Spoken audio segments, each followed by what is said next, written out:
Everyone, आप सभी का स्ट्रॉन्ग स्पाइन कम्युनिटी में बहुत बहुत स्वागत है। मैं सीमा दुबे एक स्ट्रॉन्ग स्पाइन कम्युनिटी कोच की ट्रेनर हूं और साथ में मैं एक योगा थेरेपिस्ट भी हूं। मैं पिछले 10 साल से योगा सिखा रही हूं और मेरा निश है बैक पेन। तो मैं बैक पेन को लेकर काफ़ी महिलाओं को उनको योग के थ्रू अब उनकी प्रॉब्लम को ठीक कर चुकी हूँ। अभी अक्सर मैं क्लास में देखती हूँ कि मेरे साथ में कभी कभी ऐसी महिलाएं या कुछ ऐसे स्टूडेंट्स शामिल होते हैं जिनको बैक पेन से लेकर उनके दिमाग में काफ़ी ऐसे क्वेश्चन आते हैं जिनका डाउट केवल और केवल सिर्फ डॉक्टर ही सॉल्व कर सकते हैं। तो मैंने सोचा क्यों ना एक डॉक्टर के साथ में कुछ ऐसा इंटरव्यू किया जाए जिससे मेरे स्टूडेंट्स को मेरी क्लास में जो डाउट को लेकर परेशान होते हैं वो उनके डाउट क्लियर हो जाए। तो आज मैं आप आपके सामने एक ऐसे डॉक्टर को लेकर आई हूँ जो कि जानी माने एक्सपीरियंस होल्डर हैं और काफ़ी बारीकी से अपनी प्रॉब्लम को देखकर उसके ऊपर सॉल्यूशन बताती हैं। उन महान हस्ती का नाम है डॉक्टर स्नेहा तालाविया। तो आज उनको मैंने यहाँ पर इंटरव्यू के लिए इनवाइट किया है। डॉक्टर स्नेहा जो कि सूरत से बिलोंग करती हैं और वो काफ़ी डिग्री और काफ़ी एक्सपीरियंस होल्डर हैं। तो मैंने जब ये सुना कि वो योगा के बारे में भी काफ़ी नॉलेज रखती हैं और योगा की उनके पास मास्टर डिग्री है, तो मैंने सोचा क्यों ना एज ए डॉक्टर और योगा एक्सपर्ट के नाते मैं उनको ही अपने इंटरव्यू में शामिल करूं, इनवाइट करूं और उनसे ही कुछ ऐसे डाउट को क्लियर करूं जो मेरे स्टूडेंट के अक्सर होते हैं। तो सबसे पहले मैं डॉक्टर स्नेहा का यहाँ पर बहुत बहुत वेलकम करती हूँ और एक थैंक्सफुल उन्हें धन्यवाद भी देना चाहती हूँ कि उन्होंने अपना कीमती समय हमें देकर और हमारी सॉल्यूशन के लिए वो यहाँ पर आई हैं। तो काफ़ी क्वेश्चन के आंसर मैं उनसे पूछना चाहती हूँ, तो उनके टाइम के अकॉर्डिंग वो जैसा ठीक लगेगा वो करेंगी। तो डॉक्टर स्नेहा, मैं आपसे रिक्वेस्ट करती हूँ कि पहले आप अपना छोटा सा इंट्रोडक्शन दीजिए, फिर हम सवाल जवाब शुरू करेंगे। चलिए। Sure. Hello and namaste to everyone. And thank you, Seema, for inviting me on such a nice platform. Thank you very much. Thank you, thank Uh, you. मेरा परिचय में मैं एक एमडी होम्योपैथ डॉक्टर हूँ और मैंने master in science of dietetics and food service management किया है। Nutrition in child care and food and nutrition उसमें किया है डिग्री कोर्स। और एडवांस आयुर्वेदिक डायटेटिक्स में मेरा कंप्लीट हुआ है। और एज अ योगा एक्सपर्ट आगे भी मैंने काफी सारी लेडीज को योगा वगैरह करवाया है। और करंटली अभी मैं सूरत होम्योपैथिक मेडिकल कॉलेज में पोस्ट ग्रेजुएट डिपार्टमेंट में as a associate professor and guide के तौर पे वर्क कर रही हूँ। और बिल्कुल। और सूरत एंड काकरापारा दो जगह पे मेरा कंसल्टिंग चलता है। पिछले 22 इयर्स के क्लिनिकल एक्सपीरियंस में मल्टी स्पेशलिटी हॉस्पिटल में ICU, ICCU, emergency ward, gynaec, paediatric etcetera wards में ड्यूटी की है। और as a dietitian and advance Ayurvedic dietitian के तौर पे modern concept and Ayurvedic concept दोनों को मिला के पेशेंट की प्रकृति और डिजीज कंडीशन के हिसाब से कस्टमाइज डाइट प्लान करती हूँ और बच्चों के लिए सुवर्ण प्राशन संस्कार करवाती हूँ। और मेरे एक्सपीरियंस और अचीवमेंट में बोले तो कराटे में ब्लैक बेल्ट हूँ। मिसिस व्यारा टाइटल विनर हूँ। और जिम्नास्टिक में स्कूल एंड कॉलेज लाइफ में नेशनल लेवल प्लेयर रह चुकी हूँ। तो ये मेरा बिल्कुल बिल्कुल। बहुत बहुत सारी आपने तो डिग्री की है, और बहुत सारे एक साथ मल्टीटास्किंग आप चैलेंज पूरे करती हैं। तो अपने दर्शकों को मैं ये मैसेज देना चाहती हूँ कि हमारी जो नई जनरेशन के लिए स्वर्ण प्राशन का एक अच्छा कदम डॉक्टर स्नेहा ने शुरू किया है। तो आप अपने बच्चों पर स्वर्ण प्राशन देकर उनकी जो मस्तिष्क का विकास है उसके बारे में आप सोच सकते हैं और उनसे कांटेक्ट कर सकते हैं। तो श्योर। आइए हम अपने कुछ क्वेश्चन के आंसर डॉक्टर स्नेहा से जानते हैं। सबसे पहले डॉक्टर स्नेहा, मेरा एक क्वेश्चन आपसे ये है कि 25 से लेकर 50 ईयर तक की जो वीमेंस रहती हैं उनको बैक पेन की प्रॉब्लम अक्सर ज्यादा होती है। तो ऐसा क्यों होता है कि अचानक एज में 25 26 तक आए और उनको ये प्रॉब्लम बढ़ती है? आपका क्या सजेशन है, क्यों होता है ऐसा? देखिए, फीमेल की लाइफ जिस तरह से ग्रो होती है, भगवान ने जिस तरह से रचना बनाई है, उसमें सिर्फ 25 ईयर्स से 50 ईयर तक का नहीं, लेकिन इवन पीडियाट्रिक एज से लेके और मीनार की, तो उनका टीन एज से लेके बुढ़ापे तक जो महिलाओं की जो जर्नी रहती है वो काफी स्ट्रगलिंग और चैलेंजिंग रहती है। फॉर एग्जाम्पल मैं बताऊं कि जैसे मीनार की में लड़की आती है, टीनेज में आती है, उस टाइम पे मेंस्ट्रुअल पीरियड वगैरह स्टार्ट होता है। उस टाइम पे एब्डोमिनल क्रैम्प्स है या लेग क्रैम्प्स है, उसकी वजह से बैक पेन वगैरह हो सकता है। और वहां अच्छा। से चालू होते होते जो यंग एज आती है जिसमें उनका जॉब वगैरह चलता है या तो हाउस होल्ड वर्क रहता है, फीमेल जैसे मल्टीटास्किंग करती है। जैसे एक जगह पे बैठे रहना है और काफी मल्टीटास्किंग करते हुए स्ट्रेस लेवल वगैरह बढ़ता है, या तो ज्यादा हेवी चीजें उठाना है, या तो खुद के ऊपर ध्यान ना देना है, खाने पीने में ध्यान ना देना है, वह और प्रेगनेंसी है।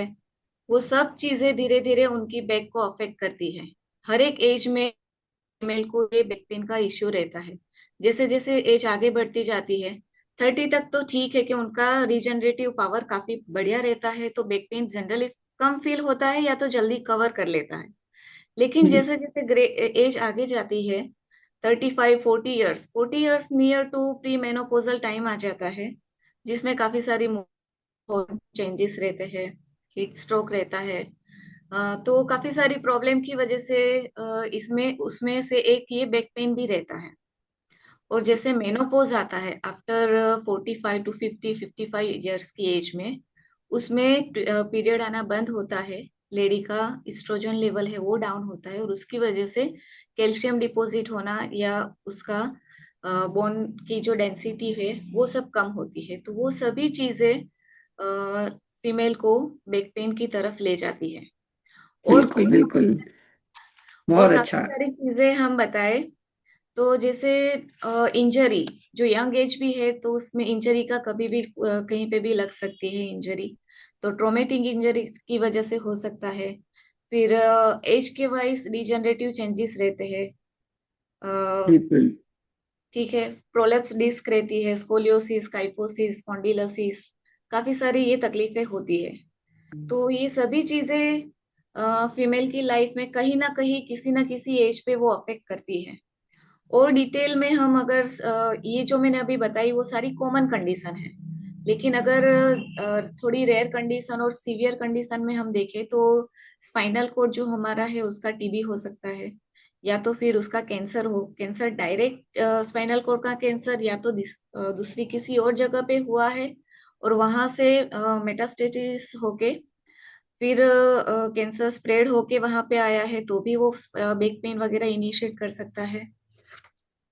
काफी सारी पेट की तकलीफ है, पेनक्रिएटाइटिस, डिओडिनल अल्सर, किडनी का प्रॉब्लम हो, वो सब चीज में भी बैक पेन हो सकता है। ओके। तो मतलब एक चीज एक रीजन नहीं है, सिंस बर्थ से लेके बुढ़ापे तक सभी जगह पे बैक पेन के लिए चैलेंजेस आती ही रहती है।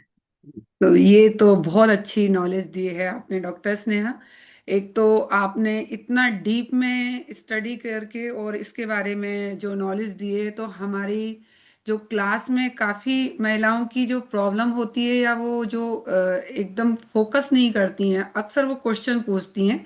तो इस क्वेश्चन का आंसर जानने के बाद उनकी काफ़ी डाउट क्लियर होंगे। तो सबसे पहले एक थैंक यू आपके इस आंसर के लिए।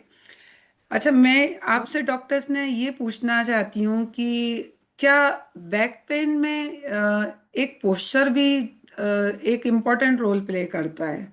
क्या आपको ऐसा लगता है कि अगर महिलाएं या कोई भी जिसको बैक पेन से सफ़र कर रहे हैं और वो अपने पोस्चर पर बिल्कुल भी ध्यान नहीं देते हैं, फॉरवर्ड बेंडिंग वाली पोजीशन को बिल्कुल ध्यान नहीं दे रहे हैं, तो क्या प्रॉब्लम बढ़ सकती है? डेफिनेटली। जनरली क्या होता है, यंग एज में एक आध बार लेडी जो हाँ, जोश में आके काम करती है, बैंड होके वजन उठाना है, या तो लॉन्ग टाइम तक बैंड रहते हुए, जैसे कि कुछ गद्दे वगैरह धो रहे हैं तो काफी झुक के उसमें, जो डेली की उनकी प्रैक्टिस नहीं होती और वो सब चीज करते हैं ज्यादा, तो हम्म। वो चीज में डेफिनेटली वो पकड़ता है। और पहली बार जब पकड़ता है तो उसमें फीमेल थोड़ा सा पेन किलर लेके या रेस्ट लेके कवर हो भी जाता है। लेकिन वही चीज अगर ध्यान ना दे, पोस्चर का ध्यान ना दे, नेक्स्ट टाइम भी वही वही सेम गलतियां रहते हैं, तो वो धीरे धीरे एक्यूट बैक पेन से क्रॉनिक बैक पेन की तरफ वो जाता है, जो आगे की जिंदगी में बहुत तकलीफदायी रहता है। बिल्कुल बिल्कुल। तो डॉक्टर स्नेहा के अकॉर्डिंग अगर एक्यूट पेन है, तो आप ये कहना चाहती हैं कि तभी अगर आप अपनी प्रॉब्लम को डीपली समझें और उस पर अगर ध्यान दें, तो काफी हद तक हम अपनी बैक पेन की प्रॉब्लम को ठीक कर सकते हैं। इज बिल्कुल।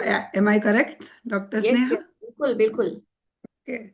मेडिकल तो साइंस का पहला सेंटेंस है, prevention is always better than cure.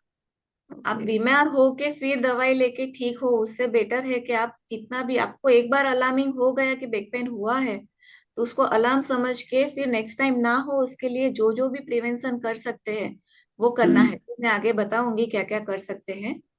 अच्छा। तो अच्छा, बीच में डॉक्टर स्नेहा मैंने आपका एक आर्टिकल भी पढ़ा था उसमें, न्यूज़पेपर में, कि आपने बैक पेन तो नहीं, किसी को लेग्स में थोड़ा पेन ज्यादा था, जो कि रूट उसका बैक पेन था, और आपने शायद होम्योपैथिक का कंप्लीट एक ट्रीटमेंट उनको दिया था। 1 ईयर तो उनका काफी ट्रीटमेंट, इससे आराम मिला था। तो वो आर्टिकल मुझे बहुत अच्छा लगा था, उसको मैंने हमेशा मतलब ध्यान रखा। तो थैंक यू। एक क्वेश्चन मेरा आपसे ये है कि बैक पेन को इग्नोर जो करते हैं, तो वो तो आपने बता ही दिया है। तो आगे भी क्या क्या प्रॉब्लम सीवियर हो सकती हैं? उन प्रॉब्लम में कुछ ऐसी प्रॉब्लम जो कि महिलाओं में अक्सर होती हैं, वो आप बताएंगे थोड़ा डिटेल में? जनरली जो बैक पेन होता है, कॉमन में जो बताऊं, स्लिप डिस्क हो सकता है, L4 L5 S1, वर्टिब्रा में कंप्रेशन वगैरह हो सकता है, लोडोसिस की वजह से प्रॉब्लम हो सकता है। तो जनरली जो रहता है, एक तो पोस्चर का है कि अगर आप लॉन्ग टर्म एक ही पोस्चर में बैठते हैं, पोस्चर इवन सीटिंग पोस्चर में लॉन्ग टाइम तक बैठे रहने से भी आपका बैक पेन इनिशिएट हो सकता है। ठीक है। दूसरी चीज है कि अगर आप ध्यान नहीं देते हैं, एक बार बैक पेन आपको हो गया, फिर भी आपने ध्यान नहीं दिया, जी। खाने पीने से लेके आपकी दिनचर्या सब चीज में ध्यान नहीं दिया, तो वो फिर रिटर्न होके वापस आ ही सकता है। तो जो कॉमन आपने जो बताया, लेग पेन पे रेडियस होना और वो सब, वो साइटिका उसको बोलते हैं, जिसमें कमर में जो वर्टिब्रा रहती है, ठीक है, दोनों के बीच में कुशनिंग जैसा गादी रहता है, ठीक है, जो हम्म। स्पंजिंग का काम करता है, जो हम जर्क वगैरह लगता है उसको न्यूट्रलाइज करता है। लेकिन कभी ये पोस्चर की वजह से, जहाँ हमने झुक के कुछ हैवी चीज उठा ली है, ऐसा वजह से उस वजह से कंप्रेशन उसके ऊपर आता है, तो डिस्क में से हर्निएशन रहता है। मतलब आप यस। एक इमेजिन कर सकते हैं कि ये बीच में जो कुशनिंग वाला गद्दी है, उसके बीच में जेली जैसा सब्सटेंस है, जैसे हम टूथपेस्ट के अंदर पेस्ट होती है, उस हिसाब से हम इमेजिन कर सकते हैं। जी जी कि आपने बिल्कुल। पोस्चर का ध्यान नहीं रखा, वो कंप्रेस हुआ, हर्निएशन हुआ, तो टूथपेस्ट में से जैसे पेस्ट बाहर आता है उस तरह से ये गद्दी में से बीच में से वो जेल बाहर आ जाता है। उसकी जी वजह से वो जेल जहाँ पे भी वो टच होता है नर्व सप्लाई वगैरह का उसका ब्लॉकेज करता है, कंप्रेस करता है। ठीक है। उस वजह से पैर में झुनझुनाहट होना या नमनेस होना या करंट जैसा खींचाव होना उस तरह से फील होता है। उसको साइटिका जी। बोलते हैं, साइटिक पेन। ज्यादातर हाँ, कोई भी एक साइड पे वो जिस साइड की नस कंप्रेस होती है वो साइड पे होता है। तो उसके लिए भी काफी होम्योपैथिक मेडिसिन से भी काफी रिलीफ रहता है। फिजियोथेरापी से भी उसका काफी न्यूट्रलाइज होता है। और वो करने के बाद एक्सरसाइज है या योगा, दोनों चीज करके आप लाइफ टाइम मेंटेन करके वो चीज को काफी हद तक प्रिवेंट कर सकते हैं। ओके। ठीक है। तो आपने जो इतने सिंपल और साधारण तरीके से हमारे दर्शकों को ये जो एग्जाम्पल टूथपेस्ट का दिया, वो बहुत इम्पोर्टेंट था और बहुत इजी वे में आपने बताया। मतलब इतना सिंपल, डॉक्टर के साथ में बात करने से लग रहा है कि हम बिल्कुल इजीली वे में कुछ चीज़ समझ रहे हैं। तो एक क्वेश्चन मैं आपसे डॉक्टर स्नेहा पूछना चाहती हूँ कि कभी कभी वेट गेन करने पर या स्ट्रेस ज़्यादा लेने पर, जैसे कभी महिलाएं दो तरफा जीवन जीती हैं, आप तो जानते ही हैं कि घर की जिम्मेदारी भी और साथ साथ में ऑफिस का या जो भी आपका काम है वो बाहर का, हार्मोन इम्बैलेंस भी एक है। तो उनका बैक पेन से क्या रिलेशन होता है? क्योंकि कभी कभी आप देखो कि किसी का पोस्चर भी सही है, अभी उनको स्पाइन में जब करवाते हैं सोनोग्राफी एमआरआई तो उसमें कोई प्रॉब्लम नहीं निकली, बट स्ट्रेस और हार्मोन्स इम्बैलेंस का जो आपने पहले भी बताया है, और वेट गेन, इनका बैक पेन से क्या रिलेशन हो सकता है? देखो, वेट गेन में जो ओबिसिटी बढ़ती है, दो तरह की ओबिसिटी होती है। फेट दो तरह के होते हैं। एक तो जो है वो सबक्यूटेनियस फेट, जो हम हमारे पेट की चर्बी या जो हम बाहर से ऐसे पकड़ के देखते हैं टायर बना हुआ जो दिखता है, वो हम्म। सबक्यूटेनियस फेट रहता है। वो एक्सटर्नली होता है, हमारी चमड़ी के नीचे के लेयर में होता है। और दूसरा जो फेट रहता है वो विसेरल फेट रहता है। उसमें क्या होता है कि हमारे इंटरनल जो ऑर्गन है वो जी सबके सराउंडिंग में फेट जमा होता है। जैसे कि हमारा पेनक्रियास है, किडनी है, लीवर है, वो सबके साथ भी एक फेट का लेयर चढ़ते जाता है। तो आप एक चीज समझिए कि हम कहीं पे चढ़ रहे हैं, एक जर्नी कर रहे हैं, उसमें हमने वजन उठाया हुआ है और खाली हाथ है। तो दोनों में से हम जब वजन उठा के चलते हैं तो हमारी कैपेसिटी कम होती है, हम जल्दी थक जाते हैं। उसी तरह से हमारे ऑर्गन की जो कैपेसिटी है, अगर फेट उसमें ज्यादा अटैच हुआ हुआ है तो फिर उसमें उसकी भी कैपेसिटी कम हो जाती है। और स्पेशली हम स्पाइनल कॉर्ड के अराउंड बताए कि जो उसके आजू बाजू में या एब्डोमिनल फैट भी वगैरह जो जमा हुआ होता है, हमारे टमी के आगे जो जमा हुआ होता है, तो वो फैट की वजह से हमारी जो कोर एरिया के मसल्स है वो वीक पड़ते हैं। और वो वीक होने की वजह से हमारा पेट, हम कई बार देखते हैं कि जिनका वेट बढ़ा हुआ रहता है, ओबेसिटी रहती है, उनका पेट आगे से ज्यादा फूला हुआ रहता है, एकदम प्रेग्नेंट जैसा ऐसा फील होता है। तो वो आगे बल्जिंग होने की वजह से पीछे हमारे बैक के ऊपर वो लोड आता है। और जो वो बल्जिंग है उसकी वजह से वो हमारे कोर मसल्स, जो पेट के मसल्स है, वो भी सारे वीक होते हैं। तो हाँ। वो सब की इफेक्ट हमारे बैक के ऊपर आती है और बैक पेन स्टार्ट होता है। दूसरी एक। यानी आपका आपका कहना है कि इंटरनल ऑर्गन अगर वेट ज्यादा होगा तो ओवरलोड हो जाते हैं, तो इंटरनल ऑर्गन्स पर उस पर इफेक्ट तो होता ही है, साथ में उसका पूरा इफेक्ट आपका बैक पेन पर जाता है। राइट। तो इसके लिए क्या दर्शकों को या हमारे जो स्टूडेंट्स हैं उनको हमेशा वेट पर अपना वर्क करना चाहिए क्या, वेट कम करने के लिए? अगर वेट ज्यादा है तो उसको डेफिनेटली कम करना है, क्योंकि वो सिर्फ बैक पेन के लिए नहीं और काफी डिसीज कंडीशन भी ला सकता है। डायबिटीज है, हाइपरटेंशन है, कार्डियक डिसीज है, बहुत सारी प्रॉब्लम्स ला सकता है। तो सिर्फ बैक पेन के लिए नहीं, लेकिन एक आइडियल हेल्दी लाइफ जीने के लिए हमें वेट कंट्रोल तो रखना है। बिल्कुल। और उसके लिए, हाँ, उसके लिए बहुत अच्छा। एक्सरसाइज या डाइट काम नहीं करती है। डाइट एक्सरसाइज आपका एक लाइफस्टाइल है, स्ट्रेस लेवल है, जो अभी सीमा जी ने बात की कि स्ट्रेस का क्या इफेक्ट रहता है। तो हम अगर डाइट पे अच्छे से ध्यान देंगे, एक्सरसाइज भी अच्छे से करेंगे, सपोज हम मेडिसिन भी अच्छे से ले रहे हैं, लेकिन हमारा स्ट्रेस लेवल अगर ज्यादा है तो वो बैक पेन है या और काफी सारी प्रॉब्लम्स भी ला सकता है। तो डेफिनेटली स्ट्रेस के ऊपर वर्क करना ही है। बिल्कुल बिल्कुल। तो आपने एक ही क्वेश्चन के बहुत सारे आंसर, आपने जो मैं पूछना चाहती थी उसके पहले ही आपने बहुत सारे आंसर दे दिए। तो डॉक्टर स्नेहा, आप जितनी समझदारी और सूझबूझ से हर क्वेश्चन का आंसर दे रही हो, मुझे ऐसा लगता है कि मेरे दर्शकों, मेरे जो स्टूडेंट्स हैं, वो खुद ब खुद अपनी जो क्वेश्चन पूछना चाहते थे उनको उनके आंसर मिल गए होंगे। मैं बिल्कुल श्योर हूँ।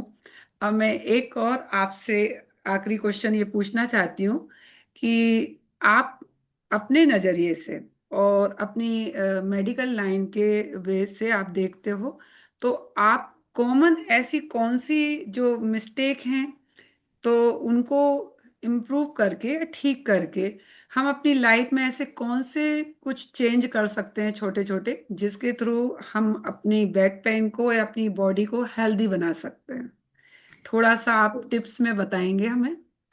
सीमा जी, ये बहुत ही प्यारा क्वेश्चन है, बहुत ही बढ़िया क्वेश्चन है, जो मतलब हर एक लेडीज को इसको सीरियसली लेना है। ठीक है। हम्म, जनरली क्या होता है, लेडीज जनरली त्याग की देवी माना जाता है, अष्टभुजाधारी है जो मल्टीटास्किंग करती है। ठीक है। बिल्कुल। वो सब करने में वो अपने पेन को इग्नोर करती है। थोड़ा बहुत पेन हो रहा है, मुंह लगा लिया, पीछे ट्यूब लगा ली, काम चालू है। ठीक है। एक बार हो गया, रेस्ट ले लिया, दवाई ले ली, ठीक हो गया, फिर से वही सेम काम चालू है। तो मेन उनका जो है ignoring pain, multitasking, poor posture and movement है। और लाइफस्टाइल के जो चेंजेस है, लाइफस्टाइल में भी मैं बताऊंगी क्या है। और एज रिलेटेड जो डिजेनरेटिव चेंजेस रहते हैं, वो सबको ध्यान में रखते हुए जो मैंने अभी बताया कि prevention is always better than cure. तो अ, ये बैक पेन को हम कैसे प्रिवेंट कर सकते हैं, वो सब चीज पे ध्यान देना है। उसके लिए क्या करना है, अ, एक तो जैसे हम प्लेन में सफर करते हैं, तो एयर होस्टेस बताती है कि अगर ऑक्सीजन लेवल कम होता है तो ऑक्सीजन मास्क नीचे आएगा, पहले खुद का पहनना है, फिर दूसरों को पहनाना है। उसी तरह जी से लेडीज को अगर कुछ भी कंप्लेन होती है, तो अभी सेक्रीफाइस की देवी ना बन के पहले खुद के ऊपर वर्क करना है। खुद की प्रायोरिटी रखनी है कि अपनी हेल्थ है या खुशी है या सेटिस्फेक्शन है, वो सब चीज को प्रायोरिटाइज करना है। वो सब होगा तो स्ट्रेस लेवल कम होगा।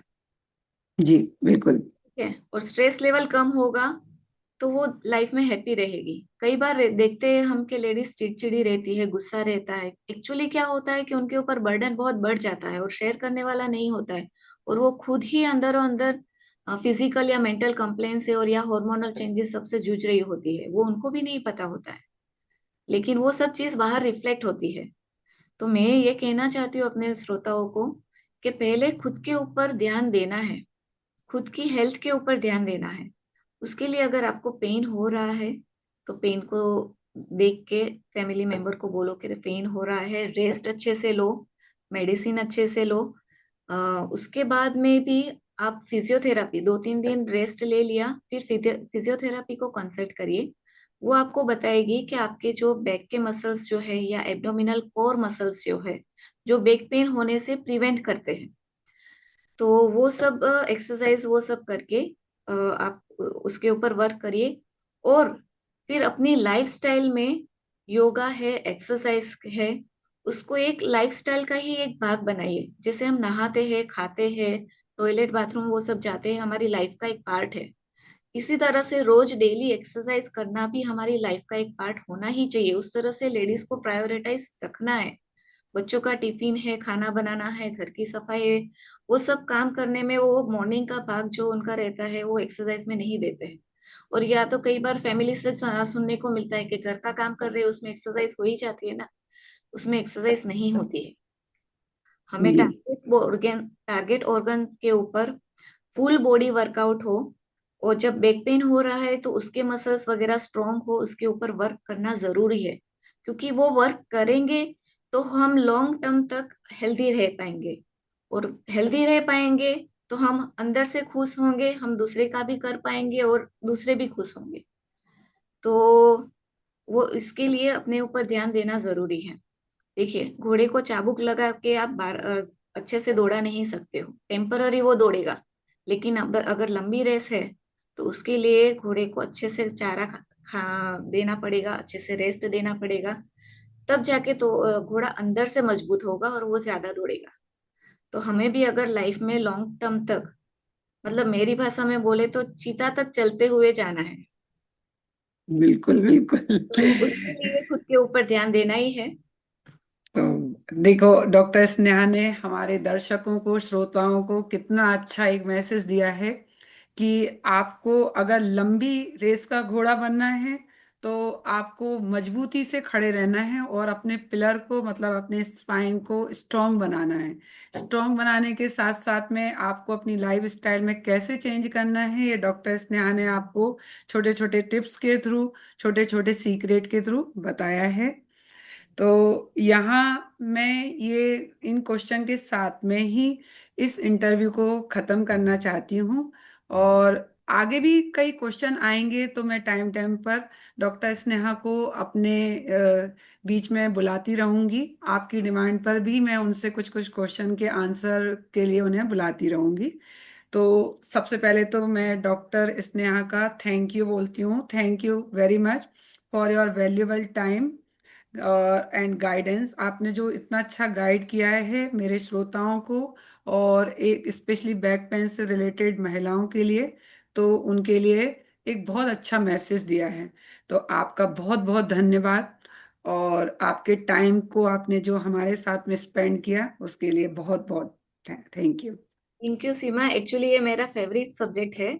लोगों को हेल्थ के लिए अवेयर करना वो मेरा एक पैशन है, मुझे बहुत अच्छा लगता है, क्योंकि मैं देखती हूँ अपने सराउंडिंग में काफी सारे लेडीज है या जेंट्स है या वो सब, मतलब छोटी छोटी बातों का उनको नॉलेज नहीं होता है और उस वजह से वो परेशान होते हैं।